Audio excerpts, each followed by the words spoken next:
नमस्कार मेरे डीजे वाले सारे भाइयों को। कैसे हैं? अरे ठीक ठाक।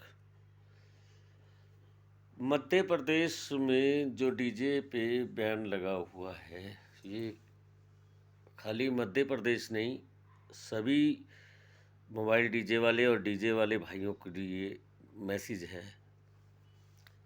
पूरी की पूरी वीडियो देखिएगा, पूरी बात सुनिएगा, उसके बाद में आप अपनी राय मुझे बताइएगा। वीडियो अच्छी लगे तो शेयर भी कीजिएगा, उन लोगों तक पहुंचाइएगा जिनको इस वीडियो की ज़रूरत हो।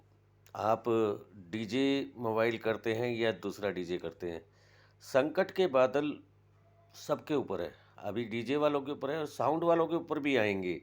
ये ना सोचे कि भाई हम अगर हमारा डीजे का काम नहीं है, हम साउंड बजा रहे हैं तो साउंड के ऊपर ये परेशानी नहीं आएगी।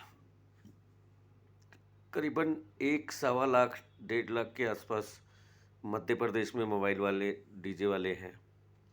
1 लाख करीबन राजस्थान में डीजे वाले हैं।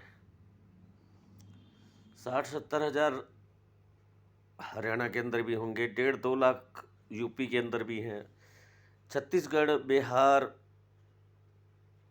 गुड़ गुजरात में मना करते हैं कि नहीं है, लेकिन हैं कुछ मोबाइल डीजे वाले। पंजाब में भी कुछ लोग मोबाइल डीजे का काम करते हैं। तो ये मोबाइल डीजे वालों का संकट नहीं है। कहीं आप सोच रहे हो कि मध्य प्रदेश में, बिहार के अंदर, झारखंड के अंदर भी ये सवाल उठ चुके हैं। हरियाणा में अभी 10 बजे वाला कानूनी नियम को तो लेके आ रहे हैं। जो ये सुप्रीम कोर्ट का ऑर्डर है 2000 का, जिसमें ध्वनि प्रदूषण और 10 बजे का टाइमिंग का रखा है, तो आप लोग अगर चाहें तो हम लोग सब मिलके सुप्रीम कोर्ट में एक याचिका डाल सकते हैं कि इस कानून जो 2000 या 2005 में बना था, उसके ऊपर एक बार हमारा भी विचार सुन लिया जाए। आज के टाइम पे और तब के टाइम पे बहुत फ़र्क था। उस टाइम जब ये कानून बना था, ना तो डीजे वाले थे इतने, और ना इतना बड़ा उद्योग था ये। आज बहुत बड़ा उद्योग है। इसमें कम से कम 5 करोड़ लोग पूरे हिंदुस्तान में काम करते हैं, जो साउंड और डीजे की लाइन से जुड़े हुए हैं। किसी ना किसी तरीके से बहुत बड़ा उद्योग हो गया है ये हम लोगों का। बहुत सारे लोग इसमें किसी न किसी तरीके से काम में जुड़े हुए हैं। आप अगर सोचिएगा, और राजनीतिक पार्टियां जो हैं, ये अपने मकसद के लिए हमें इस्तेमाल कर लेती हैं। जब ये चाहती हैं, साउंड सिस्टम इनको चाहिए होते हैं, डीजे जुलूस के लिए चाहिए होते हैं, पद यात्राओं के लिए चाहिए होते हैं, तो ये कुछ नहीं बोलती। जैसे ही सत्ता में आ जाती हैं, इनको सुप्रीम कोर्ट के ऑर्डर दिखाई दे जाते हैं। हमने ये सारी पार्टियों ने दिखा दिया। अब हम एक निर्णय और लेंगे, हम सारे साउंड डीजे वाले उसी का साथ दें जो हमारे साथ खड़ा हो। जो पार्टी हमारे साथ खड़ी होगी, हम उसी पार्टी का साथ दें। काम धंधे के बारे में जब हमारे पेट पे लात लगेगी तो हमें किसी का भेदभाव नहीं दे, हमें पक्षपात पार्टी से नहीं करनी। हमें जो पार्टी समर्थन करेगी, हम उसको समर्थन करेंगे। जो कंपनियां हमें संबंधित करती हैं, जो कंपनियों को हमारे से फ़र्क पड़ता है, हम उन्हीं कंपनियों के साथ खड़े हों। जो कंपनियां हमारा साथ ना दें, जो साउंड में काम में करने वाली इंडस्ट्री हैं हमारी, इतनी बड़ी बड़ी कंपनियां हैं जिनका हम सामान खरीदते हैं, जिनको हम लाखों रुपया, करोड़ों रुपया हमारे कमाया हुआ भेजते हैं, माल हम उनसे लेते हैं। अगर वो हमारे दुख के टाइम पे हमारे साथ नहीं खड़े हो, तो उन कंपनियों का बाइकआउट करना चाहिए। जो एग्जीबिशन नहीं लगाती हैं कंपनियां, बड़ी बड़ी कंपनियां एग्जीबिशन करने वाली हैं, उन लोगों को हमारी रोजी रोटी से कोई फ़र्क नहीं पड़ता, तो हमें उनका भी बाइकआउट कर देना चाहिए। हमें अपनी लड़ाई खुद लड़नी है। किसी को भी साथ देना हो तो आए, सलाह ना दे, साथ दे। इस बात को अमल करें।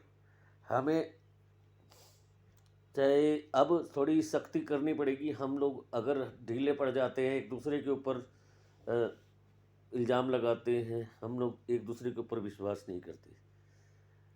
इसलिए नहीं करते क्योंकि हम लोग दूध के जले हैं।